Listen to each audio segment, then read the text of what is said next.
ಅದನ್ನ ನಾವು ನಂಬುವರಾಗ್ಬೇಕು ಪ್ರೇರೆ. ಯಾಕೆಂದ್ರೆ ದೇವರು ನಮ್ಮನ್ನ ಯಾವ ರೀತಿಯಾಗಿ ನಡೆಸ್ತಾನೆ ಅಂತಂದ್ರೆ, ನಿಜವಾಗ್ಲೂ ಆತನಿಗೆ ಅತಿಶಯವಾದ ರೀತಿಯಲ್ಲಿ ನಾವು ಗ್ರಹಿಸಿದ ಹಾಗೆ ದೇವರು ತನ್ನ ಮಾರ್ಗದಲ್ಲಿ ನಮ್ಮನ್ನ ನಡೆಸುವವನಾಗಿದ್ದಾನೆ. Amen, hallelujah. ಈ ಒಂದು ವಚನದ ಹಿಂದಿನ ಒಂದು ಭಾಗಕ್ಕೆ ವಿಷಯಕ್ಕೆ ನಾವು ಬರೋಣ ಪ್ರೇರೆ. ಈ ವಚನ ಆಗೋಕ್ಕಿಂತ ಮುಂಚೆ, ಈ ಸಂಗತಿ ಆಗೋದಕ್ಕಿಂತ ಮುಂಚಿತವಾಗಿ ದೇವರು ಯೇಸು ಸ್ವಾಮಿ ಏನ್ ಮಾಡ್ತಾ ಇದ್ದಾನೆ, ಅಲ್ಲಿ ಒಂದು ಅಡವಿಯಲ್ಲಿ 5,000 ಜನರಿಗೆ, ಎಷ್ಟು ಸಾವಿರ ಜನರಿಗೆ? 5,000 ಜನರಿಗೆ ರೊಟ್ಟಿ ಮತ್ತು ಮೀನುಗಳಿಂದ ದೇವರು ಏನ್ ಮಾಡ್ತಾ ಇದ್ದಾನೆ? ಆಶೀರ್ವಾದ ಮಾಡ್ತಾ ಇದ್ದಾನೆ. 5,000 ಜನರು ಊಟ ಮಾಡ್ತಾ ಇದ್ದಾರೆ. ಎಷ್ಟು ಜನ ಊಟ ಮಾಡಿದ್ರು? 5,000 ಜನರು. ಹಲ್ಲೆಲೂಯಾ. 5,000 ಜನರು ಊಟ ಮಾಡಿದ ಮೇಲೆ ಇನ್ನೂ ಮಿಕ್ಕಿದಾದಂತ ತುಂಡುಗಳನ್ನ, ಮಿಕ್ಕಿದಾದಂತ ರೊಟ್ಟಿಗಳನ್ನ, ಮೀನುಗಳನ್ನ ಅವರು ಅದನ್ನ ಸೇರಿಸಿದಾಗ ಎಷ್ಟು ಬುಟ್ಟಿ ಉಳ್ಕೊಳ್ತು? 12 ಬುಟ್ಟಿಗಳು ಉಳ್ಕೊಳ್ತು.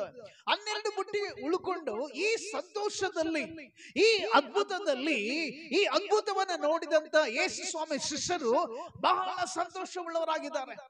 ಯಾಕೆ ಅಂತಂದ್ರೆ ಅದು ಅಡವಿಯಾಗಿತ್ತು. ಅಲ್ಲಿ ಯಾವುದೇ ರೀತಿಯಾದ ಶಾಪ್ಗಳು ಇರಲಿಲ್ಲ. ಅದು ಯಾವುದೇ ರೀತಿಯಾದಂತ ಅಡಿಗೆ ಮಾಡ್ಕೊಳ್ಳಕ್ಕೆ ಯಾವುದೇ ರೀತಿಯಾದಂತ ಒಂದು ಸೌಕರ್ಯಗಳು, ಸಹಕರಣೆಗಳು ಏನೂ ಇರಲಿಲ್ಲ. ಅಂತ ಸ್ಥಳದಲ್ಲಿ ದೇವರು ಶಿಷ್ಯರಿಗೆ ಹೇಳ್ತಾನೆ ಏನಂತ? ನೀವು ಇವರೆಲ್ಲರಿಗೂ ಊಟಕ್ಕೆ ಕೊಡ್ರಿ. ಯೇಸು ಸ್ವಾಮಿ ಮಾತನ್ನ ಹೇಳಿದಾಗ ಶಿಷ್ಯರು ಹೇಳ್ತಾರೆ, ಸ್ವಾಮಿ ನಮ್ಮ ಹತ್ರ ಏನಿಲ್ಲ ಕೊಡಕ್ಕೆ. ಅವಾಗ ಯೇಸು ಸ್ವಾಮಿ ಒಂದು ಮಾತನ್ನ ಕೇಳ್ತಾರೆ, ನಿಮ್ಮ ಹತ್ರ ಏನಿದೆ? ಅವ್ರು ಹೇಳ್ತಾರೆ, ಸ್ವಾಮಿ ನಮ್ಮ ಹತ್ರ ಏನಿದೆ? 5 ರೊಟ್ಟಿ 2 ಮೀನು ಮಾತ್ರ. ಸೊ ದೇವರು ಆ 5 ರೊಟ್ಟಿ 2 ಮೀನನ್ನು ತೆಗೆದುಕೊಂಡು ಆಶೀರ್ವಾದ ಮಾಡ್ತಾನೆ. ಆಶೀರ್ವಾದ ಮಾಡಿ ಒಂದೊಂದು ಪಂಕ್ತಿಯಲ್ಲಿ 100 ಜನ, ಒಂದು ಪಂಕ್ತಿಯಲ್ಲಿ 50 ಜನ, ಹೀಗೆ ಒಂದು ಪಂಕ್ತಿಗಳು ಮಕ್ಕಳು ಎಲ್ಲ ಸೇರಿ ಎಷ್ಟೋ ಸಾವಿರ ಜನರು ಊಟ, ಅಲ್ಲಿ ಆಹಾರ ಉಳಿತದೆ. Hallelujah, hallelujah, hallelujah. ಇದನ್ನ ನೋಡಿದಂತ ಶಿಷ್ಯರು ಬಹಳ ಖುಷಿಯಾಗ್ಬಿಟ್ಟು ಬಹಳ ಸಂತೋಷವುಳ್ಳವರಾಗಿದ್ದಾರೆ. ಬಹಳ ಹುಮ್ಮಸ್ಸಾಗಿದ್ದಾರೆ. ಅಯ್ಯೋ, ದೇವರು ನಮಗೋಸ್ಕರ ಇಷ್ಟು ದೊಡ್ಡ ಅದ್ಭುತನ ಮಾಡಿದ್ದಾನೆ. So they all are happy. ಎಲ್ಲರೂ ಸಂತೋಷ ಪಡ್ತಾ ಇದ್ದಾರೆ ಪ್ರೇರೆ. 5 ರೊಟ್ಟಿ 2 ಮೀನಲ್ಲಿ 5,000 ಜನರು ಊಟ ಮಾಡಿದ್ದಾರೆ. ಜೊತೆಗೆ 12 ಬುಟ್ಟಿ ಇನ್ನೂ ಮುಳುಗಿದೆ. ಸೊ ಯೇಸು ಸ್ವಾಮಿ ಏನ್ ಮಾಡ್ತಾ ಇದ್ದಾನೆ? ಈ ಸಂಗತಿ ಆಗಿದ ತಕ್ಷಣನೇ ಯೇಸು ಸ್ವಾಮಿ 45ನೇ ವಚನದ ಹೇಳ್ತದೆ, ಇದಾದ ಕೂಡಲೇ ಅಂದ್ರೆ ಆ ಅದ್ಭುತ ಆದ ಕೂಡಲೇ ಆತನು ತನ್ನ ಜನರಿಗೆ, ನಾನು ಈ ಜನರ ಗುಂಪನ್ನು ಕಳುಹಿಸಿ ಬಿಡುವಷ್ಟರೊಳಗೆ ನೀವು ದೋಣಿಯನ್ನು ಹತ್ತಿ ಮುಂದಾಗಿ ಆಚೆ ದಡಕ್ಕೆ ಬೆತ್ಸಾಯಿದಕ್ಕೆ ಹೋಗಿರಿ ಎಂದು ಏನ್ ಮಾಡದಂತೆ ಅವರನ್ನ? ಏನ್ ಮಾಡ್ದ? ಜ್ವರಗಳು ಏನ್ ಮಾಡ್ದ? ಬಲವಂತ ಮಾಡಿದಂತೆ. Hallelujah, hallelujah. ನೀವು ಆಚೆ ದಡಕ್ಕೆ ದೋಣಿಯನ್ನು ಹತ್ತಿ ಆಚೆ ದಡಕ್ಕೆ ನೀವು ಎಲ್ಲಿಗೆ ಹೋಗ್ರಿ? ಬೆತ್ಸಾಯಿದಕ್ಕೆ ಹೋಗ್ರಿ ಅಂತ ಹೇಳಿ ಅವರನ್ನ ಬಲವಂತ ಮಾಡಿದನಂತೆ. Amen, hallelujah, hallelujah. ಬಲವಂತ ಅಂದ್ರೆ ಅರ್ಥ, ಯಾಕೆ ಯೇಸು ಸ್ವಾಮಿ ಬಲವಂತ ಮಾಡ್ದ? ಕಾರಣ ಶಿಷ್ಯರುಗಳು ಅವ್ರು ಅಂದುಕೊಳ್ತಿದ್ರು, ಓ ಈ ಸ್ಥಳ ಬಹಳ ಒಳ್ಳೇದು, ಈ ಸ್ಥಳ ತುಂಬಾ ಚೆನ್ನಾಗಿದೆ, ಈ ಸ್ಥಳದಲ್ಲಿ ದೇವರು ಅದ್ಭುತ ಮಾಡಿದ್ದಾನೆ, ನಾನು ಇಲ್ಲೇ ಇರ್ತೀನಿ, ಇದೇ ನನ್ನ ಜೀವಿತ, ಇದೇ ನನ್ನ ಆತ್ಮಿಕ ಜೀವಿತ, ಇದೇ ನನ್ನ ವಿಶ್ವಾಸ ಜೀವಿತ, ಇದೇ ನನ್ನ ನಂಬಿಕೆ ಜೀವಿತ ಅಂತ ನಾವು ಬಹಳ ಕಂಫರ್ಟಬಲ್ ಲೈಫ್ ಅಲ್ಲಿ ದೇವರು ಅದ್ಭುತ ಮಾಡಿದಂತ ಜಾಗದಲ್ಲಿ ಇರ್ಬೇಕಂತ ಬಯಸ್ತೀವಿ. ಆದ್ರೆ ದೇವರು ನಿನ್ನನ್ನು ಅಲ್ಲಿ ಇರ್ಬೇಕಂತ ದೇವರು ಬಯಸಲ್ಲ. ಕಾರಣ ನಿನ್ನನ್ನ ಬೇರೆ ಉನ್ನತವಾದ ಮಟ್ಟಕ್ಕೆ ಕರ್ಕೊಂಡು ಹೋಗ್ಬೇಕನ್ನೋದೇ ದೇವರ ಉದ್ದೇಶವಾಗಿದೆ. ಆಮೆನ್. ಕೆಲವು ಸಾರಿ ನಾವು ಬಹಳ ಕಂಫರ್ಟಬಲ್ ಲೈಫ್ ಅಲ್ಲಿ ಇರ್ಬೇಕಂತ ಆಸೆ ಪಡ್ತೇವೆ, ಹೌದಾ? ಎಲ್ಲಿ ದೇವರು ನಮಗೆ ಅದ್ಭುತ ಮಾಡ್ತಾ ಇದ್ದಾನೆ, ಎಲ್ಲಿ ದೇವರು ನಮಗೆ ಪ್ರಾರ್ಥನೆಗಳಿಗೆ ಉತ್ತರ ಕೊಡ್ತಾ ಇದ್ದಾನೋ, ಎಲ್ಲಿ ದೇವರು ನಮ್ಮ ಸಂಗಡ ನಡೀತಾ ಇರ್ತಾನೋ, ಎಲ್ಲಿ ದೇವರು ನಮ್ಮ ಜೊತೆ ಮಾತನಾಡ್ತಾ ಇರ್ತಾನೋ, ನಾವಲ್ಲೇ ಕಂಫರ್ಟಬಲ್, ಇಷ್ಟೇ ಸಾಕು, ಇದೇ ಜೀವಿತ ಸಾಕು, ಇದೇ ಆತ್ಮಿಕ ಜೀವಿತ ಸಾಕು ಅಂತ ನಾವು ಅನ್ಕೊಳ್ತಾ ಇರ್ತೀವಿ. ಬಟ್ ದೇವರು ನಿನ್ನ ಉನ್ನತವಾದ ಮಟ್ಟಕ್ಕೆ ನಡೆಸಿಕೊಂಡು ಹೋಗ್ಬೇಕೆಂಬುದಾಗಿ ಯೋಜನೆ ದೇವರು ಇಟ್ಟಿದ್ದಾನೆ. ಆತನ ನಡೆಸುವಿಕೆಯನ್ನ ನಾವು ಗ್ರಹಿಸಿಕೊಳ್ಳಬೇಕು. Amen, hallelujah, hallelujah. ಅವರನ್ನ ಎಲ್ಲಿಗೆ ಹೋಗ್ರಿ ಅಂತ ಕಳಿಸ್ತಾ ಇದ್ದಾನೆ ದೇವರು? ಬೆತ್ಸಾಯಿದಕ್ಕೆ ಹೋಗ್ರಿ. ಬಲವಂತ ಮಾಡ್ತಾ ಇದ್ದಾನೆ. ಶಿಷ್ಯರು ಆ ಸ್ಥಳದಿಂದ ಹೋಗ್ಬೇಕಂತ ಆಸೆ ಅವರಿಗೆ ಇಲ್ಲ.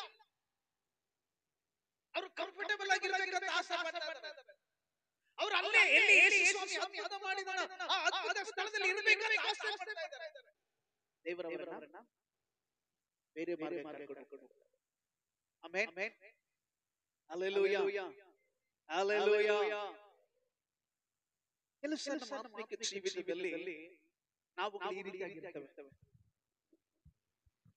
ನಮ್ಮ ಆತ್ಮಿಕ ಜೀವಿತದಲ್ಲಿ ನಾವು ಈ ರೀತಿಯಾಗಿರ್ತೇವೆ. ಏನಂದ್ರೆ, ಸಾಕಪ್ಪ, ದೇವರು ಇಷ್ಟು ನಮ್ಗೆ ಅದ್ಭುತ ಮಾಡಿದ್ದಾನೆ, ದೇವರು ನಮಗೆ ಇಷ್ಟು ನಡೆಸ್ತಾ ಇದ್ದಾನೆ, ನಾವ್ ಇಷ್ಟರಲ್ಲೇ ಮುಂದೆ ಹೋಗೋಣ. ಇಲ್ಲ, ದೇವರು ಇವತ್ತು ನಿನ್ನ ಸ್ಥಿತಿಯನ್ನ ದೇವರು ಬದಲಾಯಿಸ್ತಾ ಇದ್ದಾನೆ, ನಿನ್ನ ದಿಕ್ಕನ್ನ ದೇವರು ಬದಲಾಯಿಸ್ತಾನೆ. ಕೆಲವು ಸಾರಿ ನಿನ್ನ ಜೀವಿತದಲ್ಲಿ ದೇವರು ನಿನ್ನ ಆಶೀರ್ವಾದದ ಬಾಗಿಲನ್ನ ಮುಚ್ಚಿಬಿಡ್ತಾನೆ. ಎಷ್ಟು ಜನಕ್ಕೆ ಅರ್ಥ ಆಯ್ತು? ಕೆಲವು ಸಾರಿ ದೇವರು ನಿನ್ನ ಆಶೀರ್ವಾದದ ಬಾಗಿಲನ್ನ ದೇವರು ಕ್ಲೋಸ್ ಮಾಡ್ಬಿಡ್ತಾರೆ. ಯಾಕೆ ಗೊತ್ತಾ? ಯಾಕೆ? ನಿನಗಾಗಿ ಇನ್ನೊಂದು ಬಾಗಿಲನ್ನು ತೆಗೆಯೋದಕ್ಕೋಸ್ಕರ. ಆಮೆನ್. ಒಂದು ಬಾಗಿಲು ಮುಚ್ಚಲ್ಪಟ್ರೆ ಕರ್ತನು ನಿನಗಾಗಿ ಇನ್ನೊಂದು ಬಾಗಿಲನ್ನು ತೆಗೆಯೋದಕ್ಕೋಸ್ಕರ ಸಿದ್ಧ ಮಾಡಿದ್ದಾನೆ. ಪ್ರೇರೆ, ಕೆಲವು ಸಾರಿ ನಿನ್ನ ಆಶೀರ್ವಾದಗಳಿಂದ ನೀನ್ ಇರುವಂತ ಸ್ಥಿತಿಯಿಂದ ದೇವರು ಇಲ್ಲಿ ಇರ್ಬೇಡ ಮಗನೇ, ಮಗಳೇ ಇಲ್ಲಿ ಇರ್ಬೇಡ, ಹೊರಗಡೆ ಅಂತ ಕರ್ಕೊಂಡು ಬರ್ಲಿಕ್ಕೆ ದೇವರ ಯೋಚನೆಗಳನ್ನ. Hallelujah, amen, praise the Lord, hallelujah. Sir, ನಾನು ಜಾಬ್ ಅಲ್ಲಿ ತುಂಬಾ ಚೆನ್ನಾಗಿದ್ದೀನಿ, ಚೆನ್ನಾಗಿ ಕೆಲಸ ಮಾಡ್ತಾ ಇದ್ದೀನಿ, ಏನು ಪರವಾಗಿಲ್ಲ. ಆದ್ರೆ ನನ್ನ ಓನರ್, ನನ್ನ ಆಫೀಸರ್ ನನಗೆ ವಿರುದ್ಧವಾಗಿದ್ದಾನೆ. Amen, hallelujah. ಆಫೀಸರ್ ನಿನಗೆ ವಿರುದ್ಧ ಇಲ್ಲ, ದೇವರೇ ಆತನನ್ನ ನಿನಗೆ ವಿರುದ್ಧವಾಗಿ ನಿಲ್ಲಿಸಿದ್ದಾನೆ. ಕಾರಣ ಏನು ಗೊತ್ತಾ? ದೇವರು ನಿನ್ನನ್ನು ಇನ್ನೊಂದು ಸ್ಥಾನಕ್ಕೆ ಕರ್ಕೊಂಡು ಹೋಗ್ಬೇಕಂತ ಹೇಳಿ. ಯಾವಾಗ ದೇವರು ನಿನಗಾಗಿ ಒಂದು ಬಾಗಿಲನ್ನು ಮುಚ್ಚುತ್ತಾನೋ, ಇನ್ನೊಂದು ಬಾಗಿಲನ್ನ ದೇವರು ನಿನಗೋಸ್ಕರ ತೆಗೆಯುವುದಕ್ಕೋಸ್ಕರ ಕರ್ತನು ಸಿದ್ಧ ಮಾಡಿದ್ದಾನೆ. ಪ್ರೇರೆ, ಕೆಲವು ಸಾರಿ ನಿನಗೆ ನಿನ್ನ ಜೀವಿತದಲ್ಲಿ ದೇವರು ಮುಚ್ಚಲ್ಪಟ್ಟದ ಆಶೀರ್ವಾದದ ಬಾಗಿಲು ಮುಚ್ಚಲ್ಪಟ್ಟಿದಂತ ಕಷ್ಟಕರವಾಗಿ ಅನಿಸ್ಬೋದು, ದುಃಖ ಅನಿಸ್ಬೋದು, ನೋವು ಅನಿಸ್ಬೋದು. ಆದ್ರೆ ದೇವರು ನಿನಗಾಗಿ ಇನ್ನೊಂದು ಬಾಗಿಲನ್ನು ತೆಗೆದಾಗ ಈ ದುಃಖವನ್ನ ನೀನು ಅಲ್ಲೇ ಮರೆತು ಹೋಗ್ಬಿಡ್ತೀಯ. Amen, amen, hallelujah, hallelujah. ಶಿಷ್ಯರು ಆ ಸ್ಥಳದಲ್ಲಿ ಬಹಳ ಕಂಫರ್ಟಬಲ್ ಇದೆ, ಇಲ್ಲಿರೋಣ ಅಂತ ಯೋಚನೆ ಮಾಡಿದ್ರು. ಆದ್ರೆ ಯೇಸು ಸ್ವಾಮಿ ಅವರನ್ನ ಎಲ್ಲಿಗೆ ಹೋಗೋಣ ಅಂತ ಹೇಳ್ತಿದ್ದಾನೆ? ಬೆತ್ಸಾಯಿದಕ್ಕೆ ಹೋಗೋಣ ಅಂತ ಬಲವಂತ ಮಾಡ್ತಾ ಇದ್ದಾನೆ. Amen, praise the lord. ಶಿಷ್ಯರು ಏನ್ ಮಾಡಿದ್ರು? ಅವ್ರಿಗೆ ಹೋಗಕ್ಕೆ ಇಷ್ಟ ಇರ್ಲಿಲ್ಲ. ಏನಿರ್ಲಿಲ್ಲ ಅವ್ರಿಗೆ? ಇಷ್ಟ ಇದ್ದಿಲ್ಲ. ಕೆಲಸ ರೀ, ನಾವು ದೇವರು ನಮ್ಮನ್ನ ಕರ್ಕೊಂಡು ಬರ್ಬೇಕು, ಆ ಸ್ಥಳದಿಂದ ಕರ್ಕೊಂಡು ಬರ್ಬೇಕಂತ ಯೋಚನೆ ಮಾಡಿದಾಗ ನಮ್ಗೆ ಇಷ್ಟ ಇರಲ್ಲ, ನಾವು ಅಲ್ಲೇ ಇರ್ಬೇಕಂತ ಆಸೆ ಪಡ್ತೇವೆ. ಇಲ್ಲ, ಇವತ್ತು ನಿನ್ನನ್ನು ಬಿಟ್ಟುಕೊಡು, ಕರ್ತನು ನಿನ್ನನ್ನು ಒಂದು ಸ್ಥಳಕ್ಕೆ ಕರ್ಕೊಂಡು ಹೋಗ್ಲಿಕ್ಕಿದ್ದಾನೆ. ಆಮೆನ್. ಶಿಷ್ಯರಿಗೆ ಆಸೆ ಇರ್ಲಿಲ್ಲ, ಇಷ್ಟ ಇರ್ಲಿಲ್ಲ ಹೋಗ್ಲಿಕ್ಕೆ, ದೇವರ ಬಲವಂತ ಮಾಡ್ದ. ಸೊ ಆ ಬಲವಂತದ ನಿಮಿತ್ತವಾಗಿ ಅವ್ರು ಏನ್ ಮಾಡಿದ್ರು? ದೋಣಿಯನ್ನು ಹತ್ತಿ ಆಚೆ ದಡಕ್ಕೆ ಹೋಗ್ತಾ ಇದ್ದಾರೆ. ಹಲ್ಲೆಲೂಯಾ, ಜೋರಗಳೇ ಹಲ್ಲೆಲೂಯಾ. ಅವರು ಹೋಗಕ್ಕಿಂತ ಮುಂಚಿತವಾಗಿ ಎಲ್ಲಿಗೆ ಹೋಗ್ರ ಅಂತ ಹೇಳಿದ ದೇವರವರಿಗೆ? ಎಲ್ಲಿಗೆ ಹೋಗೋಣ ಅಂತ ಹೇಳಿದ? ಬೆತ್ಸಾಯಿದ. ಹೇಳಿ, ಎಲ್ಲಿಗೆ? ಬೆತ್ಸಾಯಿದ. ಜೋರಗಳೇ, ಎಲ್ಲಿಗೆ ಹೋಗೋಣ ಅಂತ ಹೇಳಿದ? ಬೆತ್ಸಾಯಿದಕ್ಕೆ ನಾವು ಹೋಗೋಣ. ಬೆತ್ಸಾಯಿದ ಅಂದ್ರೆ ಅರ್ಥ ಮರುಭೂಮಿ. ಏನು ಬೆತ್ಸಾಯಿದ ಅಂದ್ರೆ ಅರ್ಥ ಏನು? ಮರುಭೂಮಿ. ಅಲ್ಲಿ ನಿನಗೆ ಏನು ಸಿಕ್ಕೋದಿಲ್ಲ, ಅಲ್ಲಿ ನಿನಗೆ ಏನು ಇರೋದಿಲ್ಲ, ನಿನ್ನ ಸಂತೈಸೋರು ಯಾರು ಇಲ್ಲಲ್ಲ, ನಿನ್ ಜೊತೆಗೆ ನಿಲ್ಲೋರು ಯಾರು ಇರಲ್ಲ, ನಿನಗೋಸ್ಕರ ಅಂತ ಯಾರು ಇರಲ್ಲ. ನಾವು ಅಂದುಕೊಳ್ತೀವಿ, ಅಯ್ಯೋ ದೇವರಲ್ಲಿ ಅದ್ಭುತ ಮಾಡಿದ್ದಾನೆ, ಈ ಅದ್ಭುತ ಸ್ಥಳದಲ್ಲಿ ಇರ್ಬೋದಿತ್ತಲ್ಲ, ಯಾಕೆ ದೇವರು ಬೆತ್ಸಾಯಿದಕ್ಕೆ ಕರ್ಕೊಂಡು ಹೋಗ್ತಾ ಇದ್ದಾನೆ? ಮರುಭೂಮಿ ಅದು. ನಾವು ಯೋಚನೆ ಮಾಡ್ತೀವಿ, ದೇವ್ರು ನಮ್ಮನ್ನು ಇಲ್ಲಿ ಇಡ್ಬೋದಲ್ಲ, ಯಾಕೆ ಇಷ್ಟು ಕಷ್ಟದಿಂದ ದೇವ್ರು ನಮ್ಮನ್ನು ಬೇರೆ ಕಡೆ ಕರ್ಕೊಂಡು ಹೋಗ್ತಾ ಇದ್ದಾನೆ? ಯಾಕೆ ಇಷ್ಟು ವೇದನೆಗಳು ದೇವ್ರು ನಮ್ಮ ಜೀವಿತದಲ್ಲಿ ಕೊಡ್ತಾ ಇದ್ದಾನೆ? ಯಾಕೆ ನಮ್ಮ ಜೀವಿತದಲ್ಲಿ ಹೋರಾಟಗಳ ಮೇಲೆ ಹೋರಾಟ, ಕಷ್ಟಗಳ ಮೇಲೆ ಕಷ್ಟ, ನಿಂದೆಗಳ ಮೇಲೆ ನಿಂದೆ, ಅವಮಾನಗಳ ಮೇಲೆ ಅವಮಾನ? ಯಾಕೆ? ಕಂಫರ್ಟಬಲ್ ಆಗಿರ್ಬೇಕಂತ ಯೋಚನೆ ಮಾಡ್ತಾ ಇದೀವಿ. ಶಿಷ್ಯರು ಬೆತ್ಸಾಯಿದಕ್ಕೋಸ್ಕರ ಯೋಚಿಸ್ತಾ ಇದ್ರು, ಅಯ್ಯೋ ಬೆತ್ಸಾಯಿದಕ್ಕೆ ಹೋಗ್ಬೇಕಲ್ಲ, ಬೆತ್ಸಾಯಿದ ಮರುಭೂಮಿ. ಆಮೆನ್. ಶಿಷ್ಯರಿಗೆ ಮರುಭೂಮಿಗೆ ಹೋಗ್ಲಿಕ್ಕೆ ಇಷ್ಟ ಇಲ್ಲ. ನಿರಾಕಾರವಾದಂತ ಸ್ಥಳ, ಅಲ್ಲಿಗೆ ಹೋಗ್ಲಿಕ್ಕೆ ಶಿಷ್ಯರಿಗೆ ಆಸೆ ಇಲ್ಲ. ಆದ್ರೂ ಯೇಸು ಸ್ವಾಮಿ ಅವರನ್ನ ಬಲವಂತ ಮಾಡಿದ ನಿಮಿತ್ತವಾಗಿ ಅವರ ದೋಣಿಯನ್ನ ಹತ್ತಿ ಹೋಗ್ತಾ ಇದ್ದಾರೆ. Amen, amen, amen, amen. ಇದಾದ ನಂತರ ಅವರು ದೋಣಿಯನ್ನು ಹತ್ತಿ ಹೋಗ್ತಾ ಇದ್ದಾರೆ. ಯೇಸು ಸ್ವಾಮಿ ಪ್ರಾರ್ಥನೆ ಮಾಡೋದಕ್ಕೋಸ್ಕರ ಬೆಟ್ಟಕ್ಕೆ ಹೋಗ್ತಾರೆ. ಆತನು ಜನರಿಗೆ ಅಪ್ಪಣೆ ಕೊಟ್ಟ ನಂತರ ಪ್ರಾರ್ಥನೆ ಮಾಡೋದಕ್ಕೋಸ್ಕರ ಬೆಟ್ಟಕ್ಕೆ ಹೋದನು. ಹೊತ್ತು ಮುಳುಗಿದ ಮೇಲೆ ದೋಣಿಯು ಸಮುದ್ರದ ನಡುವೆ ಇತ್ತು. ಹಲ್ಲೆಲೂಯಾ. ಎಲ್ಲಿತ್ತು ದೋಣಿ? ಎಲ್ಲಿತ್ತು ದೋಣಿ? ಯಾವ ಟೈಮ್ ಅಲ್ಲಿ? ಒತ್ತು ಮುಳುಗೋ ಟೈಮ್ ಅಲ್ಲಿ. ಇನ್ನೇನು ಒತ್ತು ಮುಳುಗ್ತಾ ಇದೆ ಅನ್ನೋ ಸಮಯಕ್ಕೆ ಯೇಸು ಸ್ವಾಮಿ ನೋಡ್ತಾನೆ, ಆ ದೋಣಿಯನ್ನು ನೋಡ್ತಾ ಇದ್ದಾನೆ. ಎಲ್ಲಿದೆ ಅದು? ಸಮುದ್ರದ ಮಧ್ಯದಲ್ಲಿದೆ. ಹಲ್ಲೆಲೂಯಾ. ಸಮುದ್ರದ ನಡುವೆ ಇತ್ತು. ಯೇಸು ಒಬ್ಬನೇ ದಡದಲ್ಲಿದ್ದಾನೆ. ಹಲ್ಲೆಲೂಯಾ. ಯೇಸು ಒಬ್ಬನೇ ದಡದಲ್ಲಿದ್ದಾನೆ. ದೋಣಿ ಸಮುದ್ರದ ಒಳಗಡೆ ಇದೆ. ಯೇಸು ದಡದಲ್ಲಿ ನಿಂತುಕೊಂಡು ಎದುರು ಗಾಳಿ ಬೀಸುತ್ತದ್ರಿಂದ ಶಿಷ್ಯರು ಹುಟ್ಟು ಹಾಕಿ ಒದ್ದಾಡುವುದನ್ನು ಆತನ ಕಂಡು, ಹಲ್ಲೆಲೂಯಾ, ಯೇಸು ದಡದಲ್ಲಿ ನಿಂತುಕೊಂಡು ಆ ಮಧ್ಯದಲ್ಲಿರುವಂತಹ ದೋಣಿಯನ್ನು ನೋಡ್ತಾ ಇದ್ದಾನೆ. ಶಿಷ್ಯರು ಹೋಗುತ್ತಿರುವಂತ ದೋಣಿಯನ್ನು ನೋಡ್ತಾ ಇದ್ದಾರೆ. ಆ ದೋಣಿ ಒಳಗಡೆ ಅವರೆಲ್ಲರೂ ಯೋಚನೆ ಮಾಡ್ತಾರೆ, ಅಯ್ಯೋ ದೇವರು ಅದ್ಭುತ ಮಾಡಿದ, ಅದೇ ಸ್ಥಳದಲ್ಲಿ ಇರ್ಬೋದಿತ್ತು, ಯಾಕೆ ದೇವರು ನಮ್ಮನ್ನ ಬೆತ್ಸಾಯಿದ ಕರ್ಕೊಂಡು ಹೋಗ್ತಾ ಇದ್ದಾನೆ? ಆ ಮರುಭೂಮಿ ಯಾಕೆ ಕರ್ಕೊಂಡು ಹೋಗ್ತಾ ಇದ್ದಾನೆ? ಆ ಮರುಭೂಮಿಯಲ್ಲಿ ಏನೂ ಇಲ್ಲ.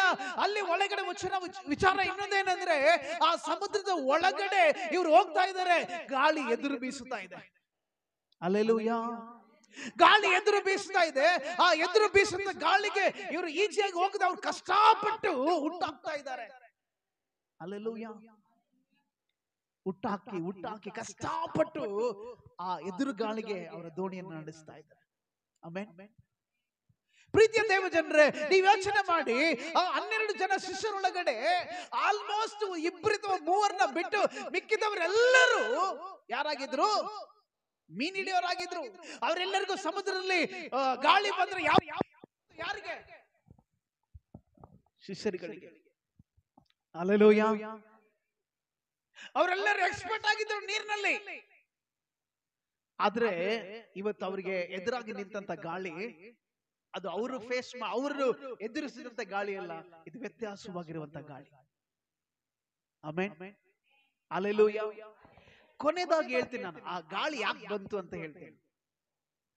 ಕೊನೆ ವಚನ ಮುಗಿತಾ ಬಂದಾಗ. ಓಕೆ, ಈ ಎದುರು ಗಾಳಿಯನ್ನು ಅವ್ರು ಹೋಗ್ತಾ ಇದ್ದಾರೆ. ಯೇಸು ಸ್ವಾಮಿ ಅದನ್ನ ನೋಡ್ತಾ ಇದ್ದಾನೆ. ಅವ್ರು ಕಷ್ಟಪಡುವುದನ್ನ ನೋಡ್ತಾ ಇದ್ದಾರೆ. ಕಷ್ಟಪಡುವುದನ್ನ ನೋಡುತ್ತಾ ಯೇಸು ಸ್ವಾಮಿ ಏನ್ ಮಾಡ್ತಾ ಇದ್ದಾರೆ?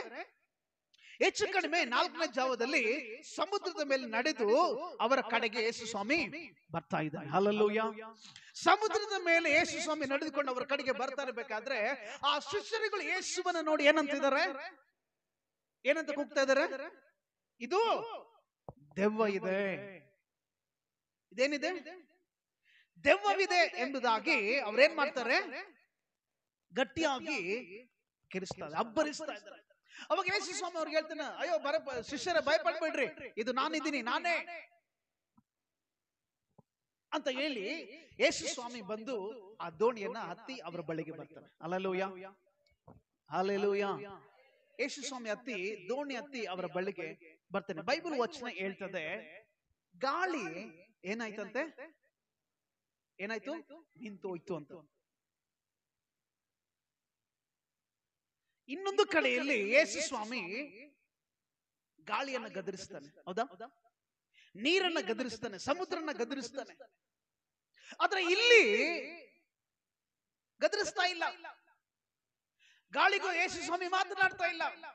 ಸಮುದ್ರದ ಅಲೆಗಳಿಗೆ ದೇವರು ಮಾತನಾಡ್ತಾ ಇಲ್ಲ. ದೋಣಿಗೆ ಮಾತನಾಡ್ತಾ ಇಲ್ಲ, ಅಥವಾ ಸಮುದ್ರಕ್ಕೆ ಮಾತಾಡ್ತಾ ಇಲ್ಲ, ಯಾವುದಕ್ಕೂ ಮಾತಾಡ್ತಾ ಇಲ್ಲ. ಸುಮ್ಮನೆ ಸಮುದ್ರದಲ್ಲಿ ಹತ್ತಿ ಅವರ ಬಳ್ಳಿಗೆ ಆತನು ಬರ್ತಾ ಇದ್ದಾನೆ. ಆಮೆನ್. ಹಲ್ಲೆಲೂಯಾ. ವಚನ ಹೇಳ್ತದೆ, ಗಾಳಿ ಏನಾಯ್ತು? ಗಾಳಿ ಏನಾಯ್ತು? ನಿಂತೋಯ್ತು. ನಿಂತು ಹೋದ್ಮೇಲೆ ಅವರೆಲ್ಲರೂ ಬಹಳ ಖುಷಿ ಪಡ್ತಾರೆ, ಸಂತೋಷ ಪಡ್ತಾರೆ. ನಾವು ಆಮೆನ್. ಏನಾಯ್ತು ನೋಡಿ? ಕೂಡಲೇ ಅವರನ್ನು ಮಾತಾಡಿಸಿ ಅವರಿಗೆ ಧೈರ್ಯವಾಗಿರಿ, ನಾನು ಅಂಜಬೇಡಿರಿ ಎಂದು ಹೇಳಿದನು. ತರುವಾಯ ಆತನು ದೋಣಿಯನ್ನು ಹತ್ತಿ ಅವರ ಬಳಿಗೆ ಬಂದ ಮೇಲೆ ಗಾಳಿ ನಿಂತು ಹೋಯಿತು. ಆಗ ಅವರು ತಮ್ಮೊಳಗಡೆ ಬಹಳವಾಗಿ ಬೆರಗಾದರು, ಯಾಕೆಂದ್ರೆ ಅವರ ರೊಟ್ಟಿಯ ವಿಷಯವಾದ ಮಾತುಕರನ್ನ ಗ್ರಹಿಸಲಿಲ್ಲ. ಅವರ ಮನಸ್ಸು ಏನಾಗಿತ್ತು? ಕಲ್ಲಾಗಿತ್ತು. 53ನೇ ವಚನ ಹೇಳ್ತದೆ, ಅವರು ಸಮುದ್ರವನ್ನು ದಾಟಿ. Hallelujah, hallelujah. ಎಷ್ಟು ಜನಕ್ಕೆ ಅರ್ಥ ಆಗ್ತಾ ಇದೆ? ಅವರು ಸಮುದ್ರವನ್ನ ದಾಟಿ ಎಲ್ಲಿಗೆ ಬಂದ್ರು?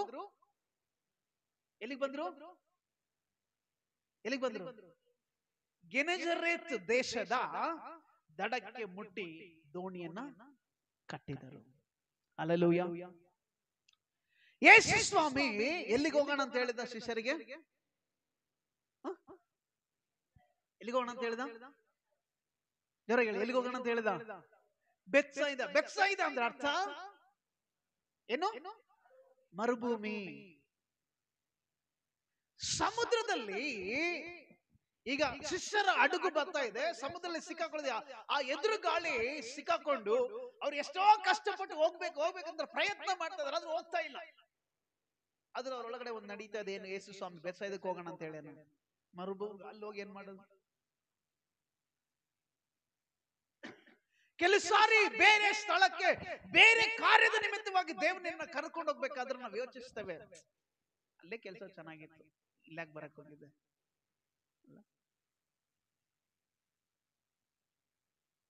ಪ್ರೀತಿ ದೇವ ಜನರೇ, ನಿನ್ನ ಪರವಾಗಿ ದೇವರು ಒಂದು ಉದ್ದೇಶ ಇಟ್ಕೊಂಡಿದ್ದಾರೆ.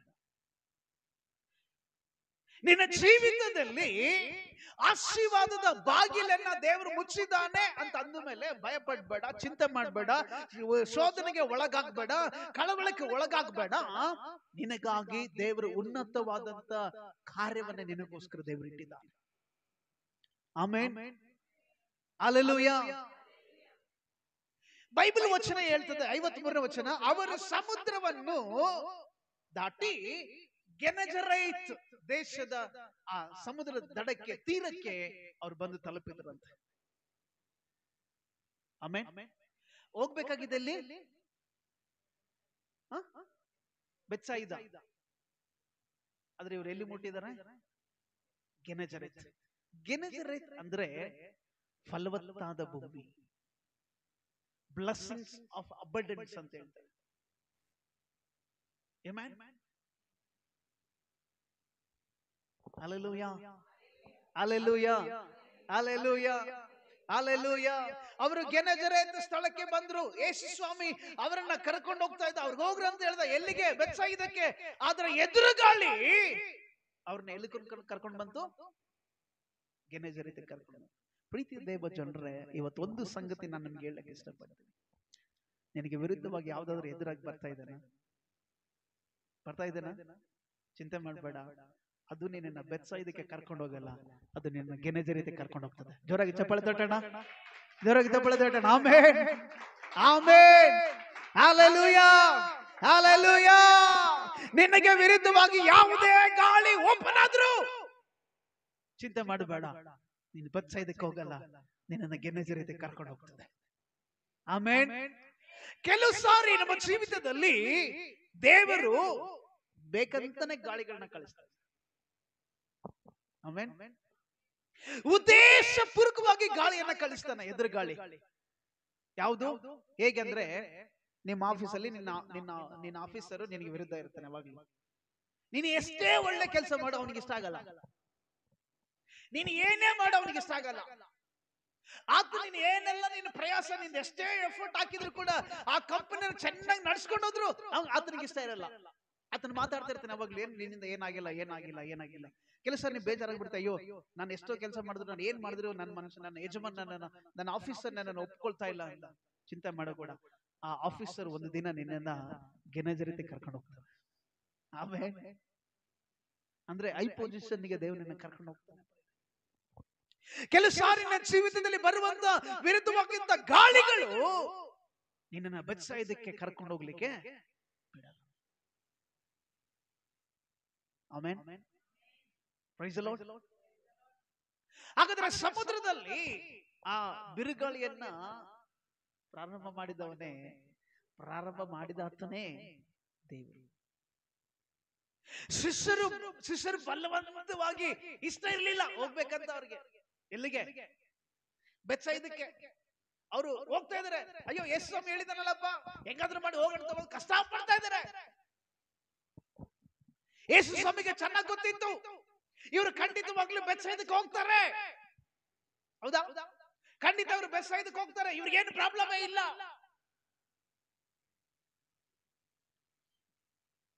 ಮಧ್ಯದಲ್ಲಿ ಯೇಸು ಸ್ವಾಮಿ ಗಾಳಿಯನ್ನು ಕಳಿಸ್ತಾನೆ. ದೇವರು ಗಾಳಿಯನ್ನು ಕಳಿಸ್ತಾನೆ. ಆ ಗಾಳಿಗೆ ಅವರು ಒದ್ದಾಡ್ತಾ ಇದ್ದಾರೆ. ಅವ್ರಿಗೆ ಗೊತ್ತಿಲ್ಲ ಇದು ದೇವರ ಉದ್ದೇಶ ಇತ್ತು ಅಂತ ಹೇಳಿ. ಕೆಲವು ಸಾರಿ ನಿನ್ನ ಜೀವಿತದಲ್ಲಿ ಕೆಲವು ಸಂಗತಿಗಳ ಕುತ್ಕೊಂಡು ಕೆಲವು ಸಂಗತಿಯಲ್ಲಿ ಬಿದ್ದು ಒದ್ದಾಡ್ತಾ ಇರ್ತೀವಿ. ನಿನಗೇನ್ ಅನ್ಸ್ತದೆ ಗೊತ್ತಾ? ದೇವ್ರು ನನ್ನ ನೋಡ್ತಾ ಇಲ್ಲ, ದೇವ್ರು ನನ್ನ ಜೀವಿತದಲ್ಲಿ ಅದ್ಭುತಗಳು ಮಾಡಿಲ್ಲ, ದೇವ್ರು ನನ್ನ ಜೀವಿತದಲ್ಲಿ ನನ್ನ ಸ್ವರ ಕೇಳಲಿಲ್ಲ, ನನ್ನ ಪರಿಸ್ಥಿತಿಯನ್ನು ಬದಲಾಯಿಸಲ್ಲ ಅಂತ ಯೋಚನೆ ಮಾಡ್ತಾ ಇಲ್ಲ. ಕೆಲವು ಸಾರಿ ದೇವರು ನಿನಗೆ ಆಶೀರ್ವಾದಕ್ಕೋಸ್ಕರ ಆ ಬಿರುಗಾಳಿಯನ್ನ ದೇವರು ಕಳಿಸ್ತಾ ಇರ್ತಾನೆ. Amen, amen. ದೇವರ ಉದ್ದೇಶ ಇತ್ತು ಅವ್ರಿಗೆ ಬೆತ್ಸಾಯಿದಕ್ಕೆ ಹೋಗ್ಲಿ ಅಂತ ಹೇಳಿ.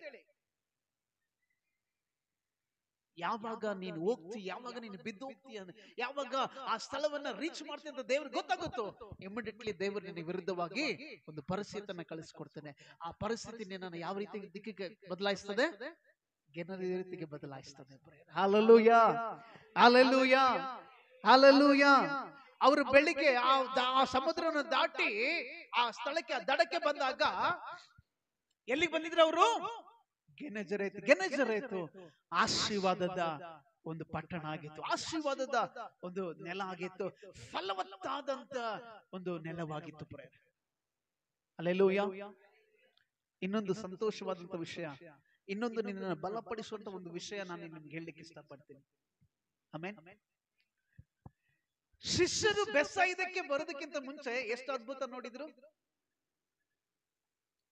ಬೆತ್ಸಾಯಿದಕ್ಕೆ ಯೇಸು ಸ್ವಾಮಿ ಅವರನ್ನ ಕಳಿಸೋದಕ್ಕಿಂತ ಮುಂಚಿತವಾಗಿ ಎಷ್ಟು ಅದ್ಭುತ ನೋಡಿದ್ರು ಅವರು? ಎಷ್ಟು? Only one. ಯಾವುದು? 5 ರೊಟ್ಟಿ 2 ಮೀನು ದೇವರ 5,000 ಜನರಿಗೆ ಊಟ ಮಾಡಿ ಫುಲ್ ದೊಡ್ಡ ಅದ್ಭುತ ನೋಡಿದ್ರು. Amen, hallelujah, hallelujah, hallelujah. ಆದ್ರೆ ಯಾವಾಗ ಗೆನೆಜರೇತಿಗೆ ಬಂದ್ರಲ್ಲ, ಯಾವಾಗ ಗೆನೆಜರೇತಿಗೆ ಬಂದ್ರು, ಅದ್ಭುತಗಳ ಮೇಲೆ ಅದ್ಭುತ, ಅದ್ಭುತಗಳ ಮೇಲೆ ಅದ್ಭುತ, ಅದ್ಭುತಗಳ ಮೇಲೆ ಅದ್ಭುತ, ಅದ್ಭುತಗಳ ಮೇಲೆ ಅದ್ಭುತ ಶಿಷ್ಯರುಗಳು ಕಾಣ್ತಾ ಇದ್ದಾರೆ. ಆಮೆನ್. ಕೆಲವು ಸಾರಿ ನೀನು ಗೆನೆಜರೇತಿಗೆ ಹೋಗೋದಕ್ಕೋಸ್ಕರ ದೇವರ ಮಧ್ಯದಲ್ಲೇ ನಿನಗೆ ಗಾಳಿಯನ್ನ ಬರಮಾಡ್ತಾನೆ. ಆ ಗಾಳಿ ಏನ್ ಗೊತ್ತಾ? ನಿನ್ನ ಜೀವಿತದಲ್ಲಿ ಹಾದೋಗುತ್ತಿರುವಂತ ನಿನ್ನ ಸಮಸ್ಯೆ, ನಿನ್ನ ಜೀವಿತದಲ್ಲಿ ಹಾದೋಗುತ್ತಿರುವಂತ ನಿನ್ನ ಪರಿಸ್ಥಿತಿ, ನಿನ್ನ ಜೀವಿತದಲ್ಲಿ ಹಾದೋಗುತ್ತಿರುವಂತ ನಿನ್ನ ದುಃಖದ ದಿನಗಳು, ಕಷ್ಟದ ದಿನಗಳು, ಹೋರಾಟದ ದಿನಗಳು, ಇವೆಲ್ಲವೂ ದೇವರ ಉದ್ದೇಶವಾಗಿದೆ. ದೇವರ ಉದ್ದೇಶವಿಲ್ಲದೆ ಯಾವುದು ನಿನ್ನ ಜೀವಿತದಲ್ಲಿ ಅದು ಬರದೇ ಇಲ್ಲ. If there is a God's plan, then only the struggles, difficulties will come in our life. ನಮ್ಮ ಜೀವಿತದಲ್ಲಿ ಹೋರಾಟಗಳು ದೇವರ ಉದ್ದೇಶದ ಅಡಿಯಲ್ಲಿ ಬರ್ತವೆ. ನೀನ್ ಅಂದುಕೊಳ್ತಾ ಇದ್ದೀ, ಅಯ್ಯೋ ದೇವರು ನನ್ನನ್ನ ಬೆತ್ಸಾಯಿದಕ್ಕೆ ಕಳಿಸ್ತಾ ಇದ್ದಾನೆ, ಅಲ್ಲಿ ಮರುಭೂಮಿ, ಅಲ್ಲಿ ಅದ್ಭುತ ಇಲ್ಲ, ಅಲ್ಲಿ ಶಾಪ ಇದೆ, ಅಲ್ಲಿ ಮಹಿಮೆ ಇಲ್ಲ, ಅಲ್ಲಿ ಯಾವುದೇ ರೀತಿಯಾದ ಬಿಡುಗಡೆಗಳಿಲ್ಲ ಅಂತ ಯೋಚನೆ ಮಾಡ್ತಾ ಇದ್ದೀವಿ. ಚಿಂತೆ ಮಾಡಬೇಡ. ಮಧ್ಯದಲ್ಲಿ ದೇವರು ನಿನಗೆ ಒಂದು ಸ್ಥಿತಿಯನ್ನು ಬದಲು ಮಾಡಿ ಗೆನೆಜರೇತಿಗೆ ಕರ್ಕೊಂಡು ಹೋಗ್ತಾನೆ. Amen, amen. ಇವರೆಗೂ ದೇವರು ನಿನ್ನನ್ನು ಮುಟ್ಟುವಂತೆ ದೇವರು ಮಾಡೋದಿಲ್ಲ. He will never take you to Bethsaida. ದೇವರು ನಿನ್ನನ್ನು ಗೆನೆಜರೇತಿಗೆ ಕರ್ಕೊಂಡು ಹೋಗ್ಲಿಕ್ಕಿದ್ದಾನೆ. ಆಮೆನ್. ಕೆಲವು ಆಶೀರ್ವಾದದ ಬಾಗಿಲುಗಳು ಮುಚ್ಚಲ್ಪಟ್ಟಾಗ ನಾವು ಬಹಳ ನಿರಾಶೆ ಆಗ್ಬಿಡ್ತೀವಿ. ಎಷ್ಟು ನಿರಾಶೆ ಆಗ್ಬಿಡ್ತೀವಿ ಅಂದ್ರೆ ಪ್ರಾರ್ಥನೆ ಮಾಡೋದೇ ಬಿಟ್ಬಿಡ್ತೀವಿ. ಹೆಚ್ಚು ಕಡಿಮೆ ಆದ್ರೆ ದೇವರನ್ನ ಬೈದ್ ಬಿಡ್ತೀವಿ. ನಾವು ಅಂದ್ಕೊಳ್ಳಲ್ಲ, ದೇವರು ಈ ಬಾಗಿಲು ಮುಚ್ಚಿದಾನಂದ್ರೆ ನನಗೋಸ್ಕರ ಇನ್ನೊಂದು ಬಾಗಿಲು ತೆಗೀತಾ ಇದ್ದಾನೆ. Amen, hallelujah. ಇವತ್ತು ಒಂದು ವ್ಯತ್ಯಾಸವಾದಂತ ಒಂದು ಅರಿಕೆ ನಾವು ಮಾಡೋಣ. ದೇವರಿಗೆ ಸ್ತೋತ್ರ ಮಾಡೋಣ. ಏನ್ ಗೊತ್ತಾ? ದೇವ್ರೆ, ನನ್ನ ಜೀವಿತದಲ್ಲಿ ಮುಚ್ಚಲ್ಪಟ್ಟಂತ ಬಾಗಿಲಿಗಾಗಿ ಸ್ತೋತ್ರ ಅಂತ ಹೇಳೋಣ. ಆಮೆನ್. ಜೋರಾಗಿ ಹೇಳಿ ಹಲ್ಲೆಲೂಯಾ. ದೇವರೇ, ನನ್ನ ಜೀವಿತದಲ್ಲಿ, ಹೇಳಿ, ದೇವರೇ, ನನ್ನ ಜೀವಿತದಲ್ಲಿ ಮುಚ್ಚಲ್ಪಟ್ಟಂತ ಬಾಗಿಲಿಗಾಗಿ ಸ್ತೋತ್ರ, ಸ್ತೋತ್ರ. ಯಾಕೆ ಗೊತ್ತಾ? ದೇವ್ರು ನನಗಾಗಿ ಇನ್ನೊಂದು ಬಾಗಿಲನ್ನ ತೆಗಿತಾ. Amen, amen, amen, amen. ಇನ್ನೊಂದು ವಿಚಾರ, ನೀನು ಬಲಪಡಿಸುವಂತ ಒಂದು ಮಾತು. ನಿನ್ನ ಜೀವಿತದಲ್ಲಿ ಒಂದು ಆಶೀರ್ವಾದ ಬಾಗಿಲು ಮುಚ್ಚಲ್ಪಟ್ಟಿದೆ ಅಂದ್ರೆ ಕೇಳಿ, ಆಶೀರ್ವಾದ ಬಾಗಿಲು ಮುಚ್ಚಲ್ಪಟ್ಟಿತು ಅಂತ ನಿನ್ಗೆ ಗೊತ್ತಾಗಿದ ತಕ್ಷಣನೇ ನೀನು ಮಾಡ್ಬೇಕಾಗಿರೋ ಸಂಗತಿ ಏನು? ಮೊದಲನೇದಾಗಿ ದೇವರಿಗೆ ಸ್ತೋತ್ರ ಮಾಡು. ಏನ್ ಸ್ತೋತ್ರ ಗೊತ್ತಾ? ದೇವರೇ, ನನ್ನ ಜೀವಿತದಲ್ಲಿ ಈ ಆಶೀರ್ವಾದ ಬಾಗಿಲು ಮುಚ್ಚಿದೆಯಾ? ನೋ ಪ್ರಾಬ್ಲಮ್, ನನಗೇನು ಸಮಸ್ಯೆ ಇಲ್ಲ. ಬಟ್ ನಾನು ಮಾತ್ರ ನಂಬಿಕೆಯಲ್ಲಿ ಇರ್ತೀನಿ, ನಾನು ಮಾತ್ರ ವಿಶ್ವಾಸದಲ್ಲಿ ಇರ್ತೇನೆ, ನಾನು ಮಾತ್ರ ನಿನ್ನನ್ನು ಪ್ರೀತಿ ಮಾಡೋದು ಬಿಡೋದಿಲ್ಲ, ನಾನು ಮಾತ್ರ ನಿನ್ನ ಜೊತೆ ನಡೆಯೋದನ್ನ ನಾನು ಬಿಡಲ್ಲ. ಒಂದು ತೀರ್ಮಾನ ನೀನು ಮಾಡಿಸ್ತೇ ಸಾಕು, ಇಮ್ಮಿಡಿಯೇಟ್ಲಿ ದೇವರು ನಿನಗೋಸ್ಕರ ಇನ್ನೊಂದು ಬಾಗಿಲನ್ನು ತೆಗೆದು ಬಿಡ್ತಾನೆ. Amen, hallelujah, hallelujah, hallelujah. ಇನ್ನೊಂದು ಅದ್ಭುತವಾದಂತ ಸಂಗತಿ ನಿಮ್ ಸಂಗಡ ನಾನು ಹೇಳ್ಬೇಕಂತ ಬಯಸ್ತೇನೆ.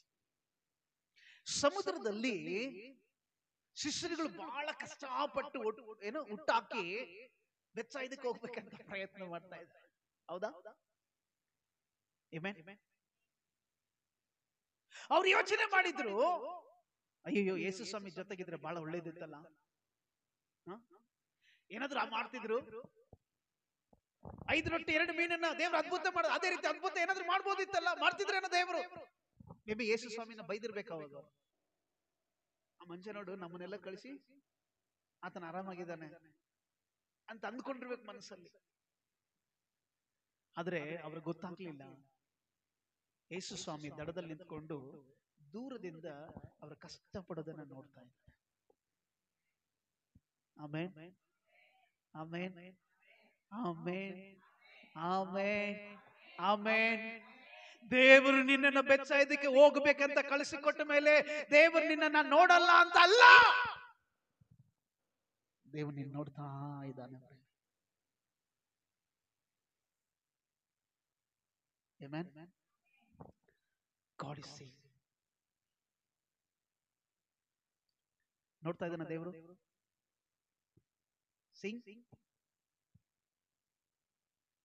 ನೀನು ಕಷ್ಟಪಡೋದನ್ನ ದೇವರು ನೋಡ್ತಾ ಇದ್ದಾನೆ. ನಿನ್ನ ಮರೆತೋಗಿಲ್ಲ, ದೇವರು ನಿನ್ನ ಮರ್ತಿಲ್ಲ, ನೀನು ನೋಡ್ತಾ ಇದ್ದಾನೆ. ಬಟ್ ನಮ್ಮ ಮನಸ್ಸೊಳಗಡೆ ಏನಿದೆ? ಮನಸ್ಸೊಳಗಡೆ ಏನಿದೆ? ದೇವರು ನಮ್ಮನ್ನ ಮರ್ತಿದ್ದಾನೆ. ಒಂದು ವೇಳೆ ದೇವ್ರಿಗೆ ಮಾಡಿದ್ರೆ ಹಿಂಗ ಆಗ್ತಿತ್ತ? ಒಂದು ವೇಳೆ ದೇವ್ರು ನಮ್ಮನ್ನ ಈ ರೀತಿಯಾಗಿ ಇಟ್ಟಿದ್ರೆ ಹಿಂಗ ಆಗ್ಬೋದಿತ್ತ? ಪ್ರಶ್ನೆಗಳ ಮೇಲೆ ಪ್ರಶ್ನೆ, ಪ್ರಶ್ನೆಗಳ ಮೇಲೆ ಪ್ರಶ್ನೆ.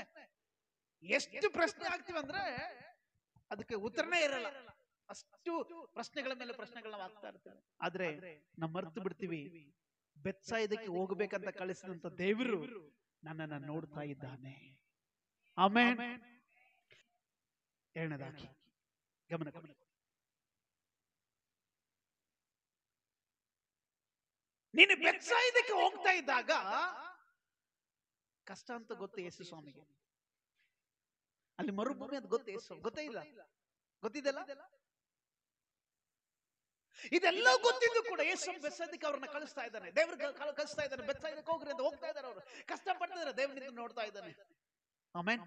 ಎರಡನೇ ಸಂಗತಿ ಏನು ಗೊತ್ತಾ? ದೇವರು ನಿನ್ನನ್ನು ಒಂದು ಸ್ಥಳಕ್ಕೆ ಕರ್ಕೊಂಡು ಹೋಗ್ಬೇಕಂತ ಯೋಜನೆ ಮಾಡಿದ ಮೇಲೆ ನಿನಗೆ ವಿರುದ್ಧವಾಗಿ ಏನಾದರೂ ದೇವರು ಒಂದು ಉದ್ದೇಶವನ್ನು ಇಟ್ಟುಕೊಂಡು ಕಳಿಸಿದಾಗ ದೇವರು ಸುಮ್ಮನೆ ನಿಂತ್ಕೊಂಡು ನೋಡುವುದಿಲ್ಲ, ಜೊತೆಗೆ ನಿನ್ನ ಬಳ್ಳಿಗೆ ಆತನು ಬರುವವನಾಗಿದ್ದಾನೆ. Amen. He will come to you. ದೇವರು ಅಲ್ಲೇ ದಡದಲ್ಲಿ ನಿಂತ್ಕೊಂಡು, ಶಿಷ್ಯರೇ ಭಯಪಡಬೇಡ್ರಿ, ನಾನು ಇದ್ದೀನಿ, ನಾನು ಬರ್ತೀನಿ, ಹೆಲ್ಪ್ ಮಾಡ್ತೀನಿ, ಹಂಗ್ ಮಾಡ್ತೀನಿ, ಹಿಂಗ್ ಮಾಡ್ತೀನಿ, ಬೈಬಲ್ ಏನಿಲ್ಲ. ಯೇಸು ಸ್ವಾಮಿ ನಡ್ಕೊಂಡು ಬರ್ತಾ ಇದ್ದಾನೆ, ನಿನ್ನ ಸ್ಥಳಕ್ಕೆ ಬರುವವನಾಗಿದ್ದಾನೆ, ನೀನಿರುವಂತ ಜಾಗಕ್ಕೆ ಬರುವವನಾಗಿದ್ದಾನೆ, ನೀನಿರುವಂತ ಸ್ಥಿತಿಗೆ ದೇವರು ಬರ್ಲಿಕ್ಕಿದ್ದಾನೆ. ಪ್ರೇರೆ, ಯಾವಾಗ ಯೇಸು ಸ್ವಾಮಿ ಅವರ ಬಳ್ಳಿಗೆ ಬಂದು ಅವರ ದೋಣಿ ಒಳಗಡೆ ಯೇಸು ಸ್ವಾಮಿ ಹತ್ತಿದ ಮೇಲೆ ಏನಾಯ್ತಂತೆ? ಗಾಳಿ ನಿಂತು ಹೋಯ್ತು. ಯೇಸು ಸ್ವಾಮಿ ಆಜ್ಞೆ ಕೊಡ್ಲಿಲ್ಲ. ಯಾಕೆ? ಯೇಸು ಸ್ವಾಮಿ ಚೆನ್ನಾಗಿ ಗೊತ್ತಿತ್ತು, ಆ ಗಾಳಿ ಕಳಿಸಿದ ಯಾರು? ದೇವ್ರೆ, ನಾನೇ. ಆಮೆನ್. ಕೆಲವು ಸಾರಿ ಇನ್ನು ಬೆತ್ಸಾಯ್ದಕ್ಕೆ ಹೋಗುವಾಗ ಕೆಲವು ಸಂಗತಿಗಳಿಗೆ ದೇವರು ಆಜ್ಞೆ ಕೊಡಲ್ಲ. ಯಾಕೆ ಗೊತ್ತಾ? ಆ ಪರಿಸ್ಥಿತಿಗಳನ್ನ, ಆ ಎದುರುವಿಕೆಯನ್ನ, ಆ ಕಷ್ಟವನ್ನ, ಆ ನೋವನ್ನ, ಆ ಹೋರಾಟವನ್ನ ದೇವರೇ ಇಟ್ಟಿದ್ದಾನೆ. ಅದನ್ನ ದೇವ್ರು ಗದಲಿಸಲ್ಲ. ಆಮೆನ್. ಬಟ್ ಯಾವಾಗ ದೇವರು ನಿನ್ನನ್ನ ಗೆನೆಸರೇತ್ ಕರ್ಕೊಂಡೋಗಿ ನಿಲ್ಲಿಸ್ತಾನಲ್ಲ, ಅವಾಗ ಆ ಕಷ್ಟಗಳನ್ನ, ಆ ಹೋರಾಟಗಳನ್ನ ನೀನು ಮರೆತು ಹೋಗ್ತದೆ. They never remembered again. ಆ ರಾತ್ರಿ ಎಲ್ಲ ಅವರು ಕಷ್ಟಪಟ್ಟಿದ್ದನ್ನ ಅವ್ರು ಮತ್ತೋಗ್ಬಿಟ್ರು. ಗೆನೆಸರೇತಿಗೆ ಬಂದ್ರು, ಅದ್ಭುತಗಳ ಮೇಲೆ ಅದ್ಭುತಗಳು ನೋಡ್ತಾ ಇದ್ದಾರೆ. ಅದ್ಭುತಗಳ ಮೇಲೆ ಅದ್ಭುತ. ಅಲ್ಲಿರುವಂತ ಜನರು ಏನ್ ಮಾಡ್ತಾರೆ ಗೊತ್ತಾ? ಅನೇಕರನ್ನ, ಅಸ್ವಸ್ಥ ಇಲ್ಲವರನ್ನ ಎಲ್ಲರನ್ನ ಕರ್ಕೊಂಡು ಬರ್ತಾ ಇದ್ದಾರೆ.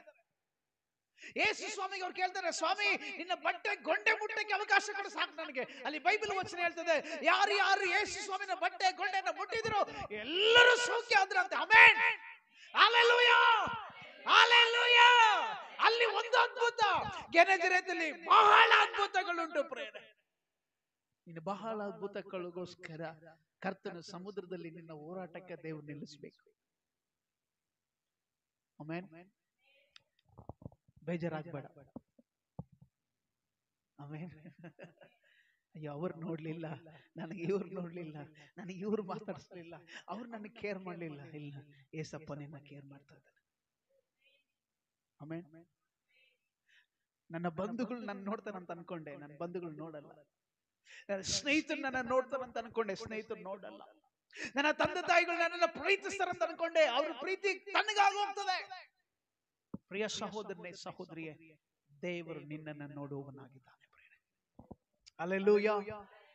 ಬೆತ್ಸಾಯಿದಕ್ಕೆ ಹೋಗುವಂತ ಅನುಭವ ನಿನ್ನ ಜೀವಿತದಲ್ಲಿ ಏನಾದ್ರೂ ಇದೆನಾ?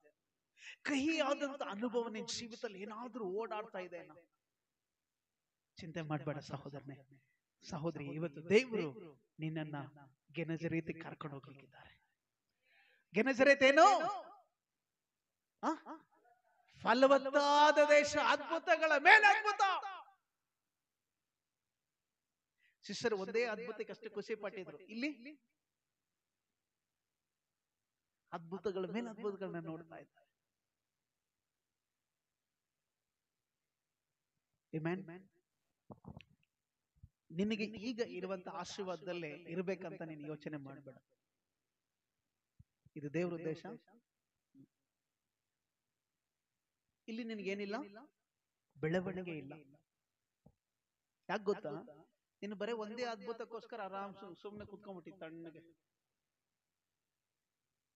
ದೇವರು ನಿನಗೆ ಇನ್ನೊಂದು ಅದ್ಭುತಗಳನ್ನ ತೋರಿಸ್ಲಿಕ್ಕಿದ್ದಾನೆ. ಇನ್ನೊಂದು ಮಹತ್ವಗಳನ್ನ ದೇವರು ನಿನಗಾಗಿ ಸಿದ್ಧ ಮಾಡ್ತಾ ಇದ್ದಾನೆ ತೋರ್ಸಕ್ಕೋಸ್ಕರ. Hallelujah, amen. ಬೆತ್ಸಾಯಿದಾ, ಗೆನೆಸರೇತ್. ಬೆತ್ಸಾಯಿದಾ ದೇವ್ರ ಕೆಲಸ ನೀನು ಹೋಗ್ಬೇಕಂತ ಯೋಚನೆ ಮಾಡದಂತ ಸ್ಥಳ. ಅದ ಗೆನೆಸರೇತ್ ದೇವರ ಉದ್ದೇಶದ ಸ್ಥಳವಾಗಿದೆ ಪ್ರೇರೆ. ಆಮೆನ್. ನೀನು ಹೋಗಬೇಕಾಗಿರುವಂತ ಸ್ಥಳ ಬೇರೆದಾಗಿರ್ಬೋದು, ಆದ್ರೆ ನೀನು ಮುಟ್ಟಬೇಕಾಗಿರುವಂತ ಸ್ಥಳ ಗೆನೆಸರೇತ್, ದೇವರ ಉದ್ದೇಶ. Amen, hallelujah.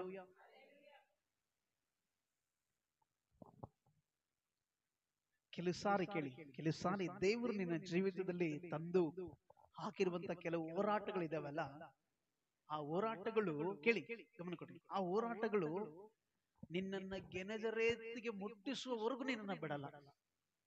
Amen, amen, amen, amen, amen. ನಿನ್ನನ್ನು ಗೆನೆಸರೇತಿಗೆ ಮುಟ್ಟಿಸುವವರೆಗೂ ಬಿಡಲ್ಲ. ಹೋಗ್ತದೆ Gennesaret. Praise the Lord, hallelujah. ಶಿಷ್ಯರು ಸಮುದ್ರದ ದೋಣಿಯಲ್ಲಿ ಬಹಳ ನಿರಾಸೆ ಆಗ್ಬಿಟ್ಟಿದ್ರು. ಏನಪ್ಪ ಯೇಸು, ಮತ್ತೆ ನನಗೆ ಅಲ್ಲೇ ಕರ್ಕೊಂಡು ಅಲ್ಲ, ಎಲ್ಲಿಗೆ? ಮರುಭೂಮಿಗೆ. ಆಕ್ಚುಲಿ ಆ ಸ್ಥಳಕ್ಕೆ ಮರುಭೂಮಿ ಅಂತ ಮೀನಿಂಗ್ ಇದೆ. ಇನ್ನೊಂದು ಮೀನಿಂಗ್, ಬೇರೆ ಮೀನಿಂಗ್ ಏನಂದ್ರೆ ಏನಂದ್ರೆ ಅದು ಮೀನಿನ ಮನೆ ಅಂತ ಕೂಡ ಕರೀತಾರ. ಆ ಬೆತ್ಸಾಯಿದಕ್ಕೆ ಏನಂತ? ಮೀನಿನ ಮನೆ ಅಥವಾ ಬೇಟೆಗಾರನ ಮನೆ ಅಂತಾನೂ ಕರೀತಾರೆ. ಆ ಸ್ಥಳಕ್ಕೆ, ಅದೇ ಹೆಸರು ಮೀನಿಂಗ್. ಬಟ್ ಹೆಚ್ಚಾಗಿ ಅದು ಒಂದು ಬರಡು ಪ್ರದೇಶ, ಏನಿಲ್ಲ. ಥಿಂಕ್ ಮಾಡಿ, ಶಿಷ್ಯರು ಏನೆಲ್ಲ ಯೋಚನೆ ಮಾಡಿರ್ಬೇಕು.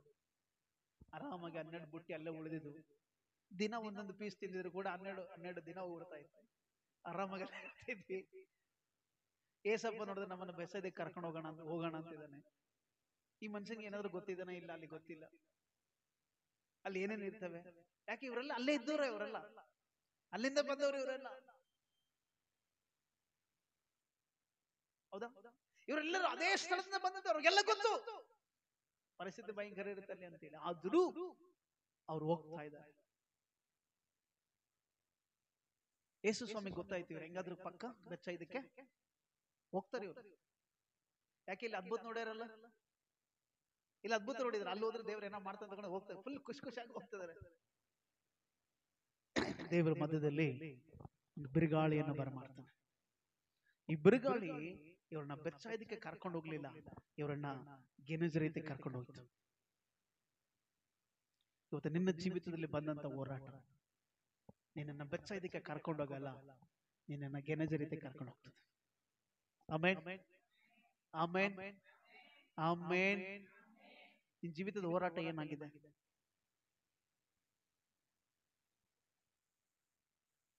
ಯೋಚನೆ ಮಾಡಿ. ಮೇ ಬಿ ಕೆಲವು ಸಾರಿ ಹೇಳ್ಕೊಳಕ್ ಆಗಲ್ಲ, ಕೆಲವು ಹೋರಾಟಗಳು ನಮ್ಮ ಜೀವಿತದಲ್ಲಿ ಇದಾವೆ, ಹೇಳ್ಕೊಳಕ್ ಆಗಲ್ಲ.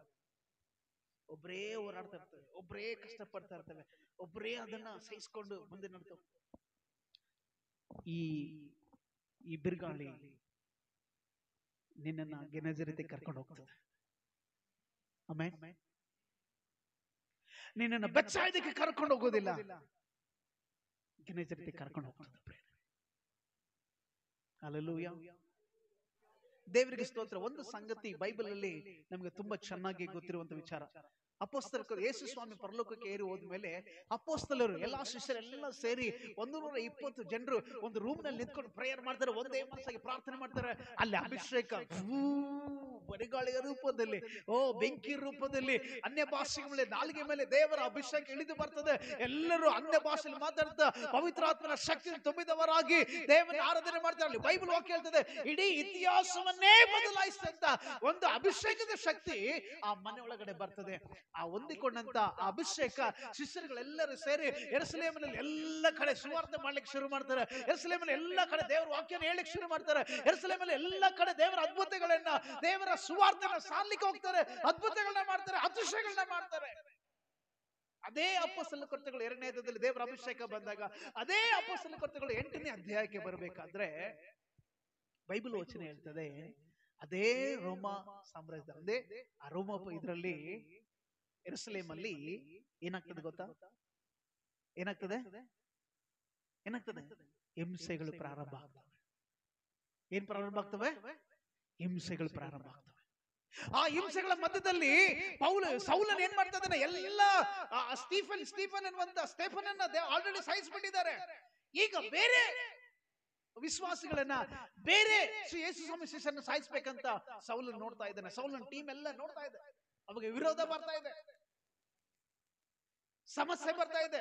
ಇವರೆಲ್ಲ ಅನ್ಕೊಂಡಿದ್ರು, ಒಳ್ಳೆ ಅಭಿಷೇಕ ಹೊಂದ್ಕೊಂಡಿದೀವಿ, ಚೆನ್ನಾಗಿ ಸೇವೆ ಮಾಡೋಣ, ಅದ್ಭುತಗಳು ನಡೀತಾ ಇದಾವೆ, ಸುವಾರ್ತೆ ಕೇಳ್ತಾ ಇದಾರೆ, ಜನರು ಯೇಸುವಿನ ಅಂಗೀಕಾರ ಮಾಡ್ಕೊಳ್ತಾರೆ. ಸಮಯ ಬಂತು, ಏನು ಹೋರಾಟ ಶುರುವಾಯ್ತು, ಕಷ್ಟ ಶುರುವಾಯ್ತು. ಎಲ್ಲಿ ಸುವಾರ್ತೆ ಸಾರಕ್ ಆಗ್ತಾ ಇಲ್ಲ, ಸುವಾರ್ತೆ ಸಾರದ ಕಂಡ್ರೆ ಸೌಲು ಹೋಗಿ ಹಿಡ್ಕೊಂಡು ಸಾಯಿಸ್ತಾ ಇದ್ದಾನೆ. ಅವಾಗ ಶಿಷ್ಯರೆಲ್ಲರೂ ಯೋಚನೆ ಮಾಡಿದ್ರು, ಏನ್ ಗೊತ್ತಾ? ಏನ್ ಮಾಡಿದ್ರು? ಅಲ್ಲಿ ಬೈಬಲ್ ವಚನ ಹೇಳ್ತದೆ 8ನೇ ಅಧ್ಯಾಯದಲ್ಲಿ, ಮುಂದೆ ವಚನ ಓದಿದ್ರೆ, ಅವರು ಯೆರೂಸಲೇಮನ್ನ ಬಿಟ್ಟು ಚದರಿ ಹೋದ್ರಂತೆ. ಆಮೆನ್. ಅವ್ರು ಚದರಿ ಹೋಗ್ಲಿಲ್ಲ ಅಂದ್ರೆ ನಮಗೆ ಇವತ್ತು ರಕ್ಷಣೆ ಅನುಭವ ಇರ್ತಾ ಇರಲಿಲ್ಲ. ಹಾಗಾದ್ರೆ ಚದುರುವಂತೆ ಮಾಡುವಂಥದ್ದು ದೇವರ ಯೋಜನೆ. ಇಸ್ರಾಯೇಲ್ನ ಬಿಡುಗಡೆ ಮಾಡ್ಕೊಂಡು ಬರ್ಬೇಕಾದ್ರೆ ದೇವರು ಕೆಂಪು ಸಮುದ್ರವನ್ನ ಏನ್ ಮಾಡಿದ? ಇಬ್ಬಾಗ ಮಾಡಿದ. ಹೌದಾ? ಹೌದಾ? ಇಲ್ಲ, ಇಬ್ಬಾಗ ಮಾಡಿದ. ಇಬ್ಬಾಗ ಮಾಡಿದಂತ ದೇವರಿಗೆ ಸೌಲನಿಗೆ ಒಂದು ಏಟ್ ಕೊಟ್ಟು ಸುಮ್ಮನೆ ಕೂಡಿಸ್ಬೋದಿತ್ತಲ್ಲ, ಮಾಡ್ಲಿಲ್ಲ ದೇವರನ್ನು. ಇವರು ಚದರಿ ಹೋಗೋದಕ್ಕೋಸ್ಕರ ದೇವರು ಸೌಲನನ್ನ ಏನ್ ಮಾಡ್ದ? ಆಮೆನ್. ಕೆಲವು ಸಲ ನಿನ್ನ ಜೀವಿತದಲ್ಲಿ ದೇವರ ಆಶೀರ್ವಾದಗಳನ್ನ ಕಾಣೋದಕ್ಕೋಸ್ಕರ ದೇವರು ಕೆಲಸ ನಿನ್ನ ಚದುರು ಬಿಡ್ತಾನೆ, ನಿನ್ನ ಚದುರುವಂತೆ ಮಾಡ್ತಾನೆ. ಏನೋ ಏನೋ ಸಮಸ್ಯೆ ತಂದ ಕಾರಣ ನೀನು ಚದುರ್ಬೇಕು. ಚದರಿ ಹೋಗಿ ನೀನು ಅಲ್ಲಿ ಆಶೀರ್ವಾದವಾಗಿ ನಿಲ್ಲಬೇಕು. ಗೆನಜರಿತಿಗೆ ಹೋಗ್ಬೇಕನ್ನೋದು ದೇವರ ಉದ್ದೇಶ. ಶಿಷ್ಯರು ಅನ್ಕೊಂಡಿದ್ರು ನಾವು ಇಲ್ಲೇ ಚೆನ್ನಾಗಿರ್ತಿದ್ವಿ, ಇಲ್ಲೇ ಸುವಾರ್ತೆ ಚೆನ್ನಾಗಿತ್ತು, ಒಳ್ಳೆ ಆರಾಧನೆ ಸೂಪರ್ ಆಗಿದೆ. ದೇವರದ್ದು ಇಷ್ಟ ಆಗ್ಲಿಲ್ಲ. ದೇವರ ಉದ್ದೇಶ ಏನಿತ್ತು? ಬೇರೆ ಬೇರೆ ದೇಶಗಳಿಗೆ. ಆಮೆನ್. ಹಾಗಾದ್ರೆ ಪೌಲನನ್ನ ಅವರ ವಿರುದ್ಧವಾಗಿ, ಸೌಲನನ್ನ ಅವರ ವಿರುದ್ಧವಾಗಿ ದೇವರೇ ಏನ್ ಮಾಡಿದ? ನಿಲ್ಲಿಸಿದ. ಆಮೆನ್. Praise the Lord. ಶಿಷ್ಯರೆಲ್ಲರೂ ಸೌಲನ ವಿಷಯದಲ್ಲಿ ಬಹಳ ಭಯ ಪಡ್ತಾ ಇದ್ರು. ಅಯ್ಯೋ ಇವನು ಬಂದು ಎಲ್ಲಿ ನಮ್ಮನ್ನು ಸಾಯಿಸಿ ಬಿಡ್ತಾನೆ ಅಂತ ಹೇಳಿ. ಆದರೆ ಶಿಷ್ಯರಿಗೆ ಗೊತ್ತಿರ್ಲಿಲ್ಲ, ಒಂದಿನ ಬರ್ತದೆ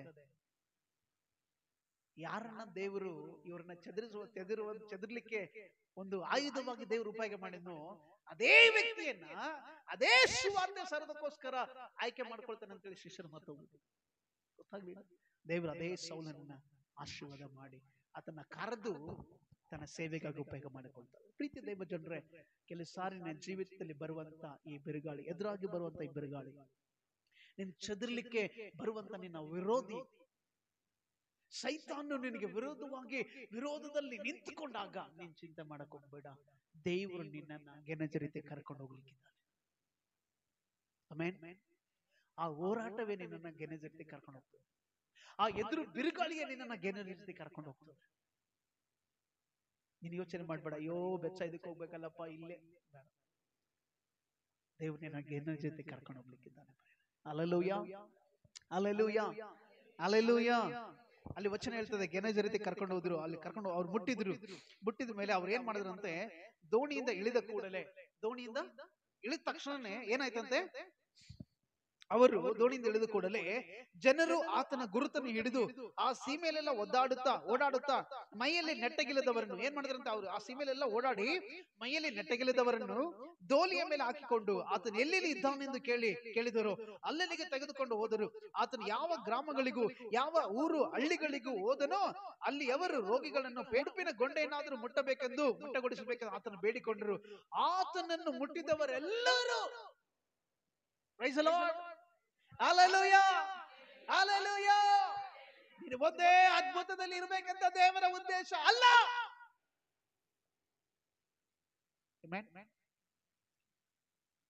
ನಿಮ್ಮ ಆಫೀಸನ್ನು ನೀನು ತೆಗೆದಾಕ್ಬೇಕಂತ ಯೋಚನೆ ಮಾಡಿರ್ಬೋದು, ಮಾಡ್ಲಿ, ತೊಂದರೆ ಇಲ್ಲ. Amen. Praise the lord, praise the lord. ನೀನು ಓನರ್ ತೆಗೆದಾಕ್ಬೇಕಂತ ಯೋಚನೆ ಮಾಡಿರ್ಬೋದು. ನಿನ್ನ ಫ್ಯಾಮಿಲಿದವರು ನಿನ್ನನ್ನು ತೆಗೆದಾಕ್ಬೇಕಂತ ಯೋಚನೆ ಮಾಡಿರ್ಬೋದು. ಯೋಚನೆ ಮಾಡಬೇಡ. ಆಮೆನ್. ನೀನು ಕಳವಳಕ್ಕೆ ಒಳಗಾಗಬೇಡ. ನೀನು ವಿರೋಧಗಳಿಗೆ ಒಳಗಾಗಬೇಡ. ಕಾರಣ ಏನು ಗೊತ್ತಾ? ಕಾರಣ ಏನು? ನೀನು ಒಂದೇ ಅದ್ಭುತದಲ್ಲಿ ಇರ್ಬೇಕಂತ ದೇವರ ಉದ್ದೇಶ ಅಲ್ಲ, ನೀನು ಬಹಳ ಅದ್ಭುತಗಳನ್ನ ನೋಡ್ಬೇಕನ್ನೋದು ದೇವರ ಉದ್ದೇಶ. Hallelujah, hallelujah, hallelujah. ದೇವರು ಅವರನ್ನ ಬೇಕಂತಲೇ ಎಬ್ಬಿಸ್ತಾನೆ. ಕರ್ತನಿಗಾಗಿ ನಾವು ನಿಲ್ಲೋಣ ಪ್ರಿಯರೇ. ಇಲ್ಲಿ ಕಷ್ಟಪಡೋದನ್ನ ದೇವರು ನೋಡಿ ಸುಮ್ಮನೆ ಇರಲ್ಲ, ನಿನ್ನ ಬಳಿಗೆ ಬರ್ತಾನೆ, ನಿನ್ನನ್ನು ಗೆನಜರಿತೆ ಕರ್ಕೊಂಡು ಹೋಗ್ತಾನೆ ದೇವರು. Hallelujah, praise the Lord. ಪ್ರೀತಿ ದೇವ ಜನರು, ಇವತ್ತು ನಮ್ಮನ್ನ ನಾವು ದೇವರಿಗೆ ಸಮರ್ಪಣೆ ಮಾಡಿಕೊಳ್ಳೋಣ. ನಿನ್ನ ಜೀವಿತದಲ್ಲಿ ಬಂದಿರುವಂತ ಈ ಬಿರುಗಾಳಿ, ಏನು ಹೋರಾಟ ಇದೆಲ್ಲ, ಈ ನೋವು ಇದೆಲ್ಲ, ಈ ಕಷ್ಟ ಇದೆಲ್ಲ, ಈ ಸಮಸ್ಯೆ ಅನ್ನೋದು ಇದೆಲ್ಲ, ಇದು ನಿನ್ನ ಆಶೀರ್ವಾದವನ್ನ ತಡೆ ಹಿಡಿಯಲಿಕ್ಕೆ ಸಾಧ್ಯ ಇಲ್ಲ. ಇದು ನಿನ್ನನ್ನ ಗೆನಜರಿತೆ ಕರ್ಕೊಂಡು ಹೋಗ್ಲಿಕ್ಕಿದೆ. ಇದು ನಿನ್ನನ್ನ ಗೆನಜರಿತೆ ಕರ್ಕೊಂಡು ಹೋಗ್ಲಿಕ್ಕಿದೆ. ಗೆನಜರೇತ್ ಆಶೀರ್ವಾದದ ಪಟ್ಟಣ, ಗೆನಜರೇತ್ ಆಶೀರ್ವಾದದ ನಿಧಿ, ಫಲವತ್ತಾದ ಭೂಮಿ, ಫಲವತ್ತಾದ ದೇಶ, ಫಲವತ್ತಾದ ಪಟ್ಟಣ. ಅದಕ್ಕೆ ಇಂಗ್ಲಿಷ್ ಅಲ್ಲಿ ಗೆನಜರೇತ್ಗೆ ಮೀನಿಂಗ್ ಹೇಳ್ತಾರೆ, ಗಾರ್ಡನ್ ಆಫ್ ರಿಚಸ್ ಅಂತ, ಸಂಪತ್ತಿನ ಉದ್ಯಾನವನ ಅಂತ. ಹಸಿರು, ಬ್ಲೆಸ್ಸಿಂಗ್ಸ್, ಆಶೀರ್ವಾದಗಳ ಮೇಲೆ ಆಶೀರ್ವಾದ ನೀನು ಕಾಣ್ಲಿಕ್ಕಿದೆ. ಈಗ ನೀನು ಹೋರಾಡ್ತಿರುವಂತ ಈ ಹೋರಾಟ, ಇದು ನಿನ್ನನ್ನು ಒಂದಿನ ಗೆನೆಜರಿತಿ ಕರ್ಕೊಂಡು ಹೋಗ್ಲಿಕ್ಕೆ. ಹಲ್ಲೆಲೂಯಾ. ಈಗ ನೀನು ಇರುವಂತ ಹೋರಾಟ ನಿನ್ನ ಗೆನೆಜರಿತಿಗೆ ಕರ್ಕೊಂಡು ಹೋಗ್ಲಿಕ್ಕೆ ಈ ಹೋರಾಟ ನಿನ್ನ ಜೀವಿತದಲ್ಲಿ ಬಂದಿರೋದು. ಒಂದ್ ವೇಳೆ ಇದು ಬಂದಿಲ್ಲ ನಿನ್ನ ಜೀವಿತದಲ್ಲಿ ಅಂದ್ರೆ ನೀನು ಬೆಚ್ಚದಕ್ಕೆ ಹೋಗ್ಬೇಕಾಗ್ತದೆ. ತೀರ್ಮಾನ ಮಾಡಿ, ಬೆಚ್ಚದಕ್ಕೆ ಹೋಗ್ಬೇಕಾ ಗೆನೆಜರಿಗೆ ಹೋಗ್ಬೇಕಾ? ಗೆನೆಜರಿಗೆ ಹೋಗ್ಬೇಕಂದ್ರೆ ದೇವರು ಕಳಿಸಿದಂತ ಈ ಹೋರಾಟದ ನಿಮಿತ್ತವಾಗಿ ಭಯಪಡಬೇಡ. ಯಾಕೆ ಗೊತ್ತಾ? ದೇವರೇ ಜೊತೆಗಿದ್ದಾನೆ, ದೇವ್ರು ನೋಡ್ತಾ ಇದ್ದಾನೆ, ದೇವರೇ ಸಹಾಯಕ್ಕೆ ಬರ್ತಾನೆ. ಆತನೇ ನಮ್ಮನ್ನ ಗೆನೆಜರಿತಿ ಕರ್ಕೊಂಡು ಹೋಗ್ತಾನೆ.